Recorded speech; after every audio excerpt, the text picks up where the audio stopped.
अरसलान भाई, जी भाई। वैसे तो आपने बताया कि आपका दिल नहीं टूटा कभी, लेकिन एक सवाल है, यकतरफा मोहब्बत के बारे में क्या ख्याल है? फालतू फारग चीज़। टाइम का ज़िया किया आपने? हो गया ना कितनी दफा? एक ही दफ़ा। तो आप दो तरफा मोहब्बत पे यकीन रखते हैं? 100%। तो उस हादसे के बाद आपने खुद कभी किसी को पसंद किया या किसी को ही कहा कि तुम मुझे पसंद करो फिर मैं करूंगा? देखिए मैं थोड़ा सा एम्बाइवर्ट बंदा हूँ, इतना सोशल नहीं हूँ, तो इतने कोई ख़ास चैप्टर नहीं है ज़िंदगी में तो मैं इनबॉक्स में राब्ते होते हैं नहीं कुछ भी नहीं। तो फिर कैसे? देखिए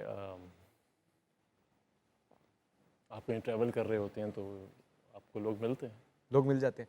मुझे आपकी बातों से लग रहा है कि अभी तक आपको सच्ची मोहब्बत नहीं हुई। देखिए जब जब मोहब्बत हुई लगा यही पहली मोहब्बत है। लगा यही पहली मोहब्बत जब और जब अभी तक ये सिलसिला जारी है।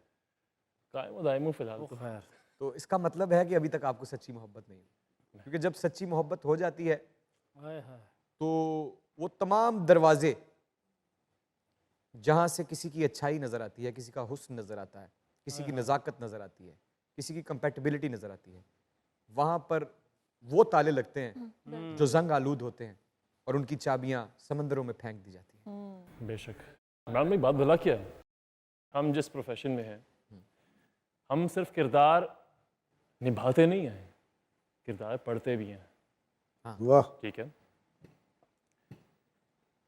दुनिया बेसिकली आपकी शख्सियत को जान के नहीं आती, आपके काम को जान के आपके पास आती है। ठीक है, मैं बंदा हूँ बहुत हकीकत पसंद बंदा। I want to be accepted for the kind of person I am, not for the kind of profession I am into. अच्छा, आपको ये लगता है कि आप हीरो हैं इसलिए ज्यादा लोग आपकी तरफ आते हैं? मुझे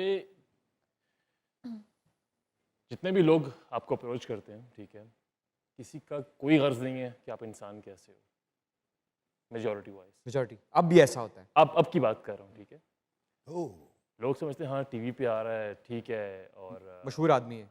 मशहूर आदमी है, साथ नाम जुड़ेगा उनका, तो ऑब्वियस सी बात है एक वो भी मशहूर हो जाएंगे। कह सकते हैं। देखिए लाजमी नहीं कि मैं बिल्कुल ठीक कह रहा हूँ, ये मेरी अपनी परसेप्शन आपकी है, आपकी ये मेरा परसेप्शन की बात, एक्सपीरियंस है आपके ज़िंदगी का। एक्सपीरियंस की बात हो रही है। आपको ये लगता है कि वो इसलिए जुड़ते हैं कि उनको भी जरा वो किसी को बता सकें कि भाई हमारे साथ एक मशहूर मारूफ कह सकते हैं, कह सकते हैं। तो ये आपको कभी ऐसा कोई वाकया हुआ जिससे आपको पता चला कि ओहो ये तो मेरे साथ इसलिए? बिल्कुल जब आप किसी के साथ ज़िंदगी बिताने का सोचते हैं, प्लान करते हैं। अच्छा, सोचा आपने? हाँ, हाँ, अच्छा अच्छा अच्छा, ऐसा हुआ। अच्छा, फिर? सोचा, प्लान किया, तो कुछ अरसे बाद जब उस इंसान का असल रूप सामने आया कि वो तो आप में इंटरेस्टेड ही नहीं था, उसको सिर्फ आपके काम से गर्ज था, आपकी ज़ात से नहीं। आपके फेम से? फेम कह लें या प्रोफेशन कह लें, जो भी मर्जी कह लें इसको। क्या वो भी आपके जरिए इस प्रोफेशन में आना चाहती थी? नहीं, बिल्कुल भी नहीं, बिल्कुल भी नहीं। कभी ख्वाहिश का इजहार नहीं किया, लेकिन अक्सर औकात जो भी गुफ्तगू होती थी वो समझ लें कि काम से मुतल्लिक होती थी, ना कि ज़ात से मुतल्लिक। वो चुपती थी बात? चुप थी, चुप थी। शुरू शुरू में नहीं पता चला? पहले रियलाइज़ नहीं हुआ ना। वो कौन सी बात थी जिससे आपने बिल्कुल पकड़ लिया कि यार ये तो मामला ये है? शादी के बाद मैं भी आपके साथ अवार्ड शोज़ में जाया करूँगी। तो ये क्या बुरी बात है जाना? देखिए मैंने अपनी ज़िंदगी को डिवाइड किया हुआ है, मेरी पर्सनल लाइफ बहुत पर्सनल है, मेरी प्रोफेशनल लाइफ दूसरे की लाइफ से बहुत दूर है। तो फिर आपने कह दिया कि नहीं आप मेरे साथ अवार्ड शोज पे नहीं जा सकते? मैंने खामोशी इख्तियार कर ली, मुझे समझ गया, मैं समझ गया कि ये वो जगह नहीं है जहाँ मुझे रुकना चाहिए, तो खामोशी के साथ इज़्ज़त को अपने हाथ में लेके वापस। तो फिर आपने जो हमसे ये कहा हाँ, कि आपका दिल नहीं टूटा, बड़ी हैरत होती है मुझे जब कोई हसीन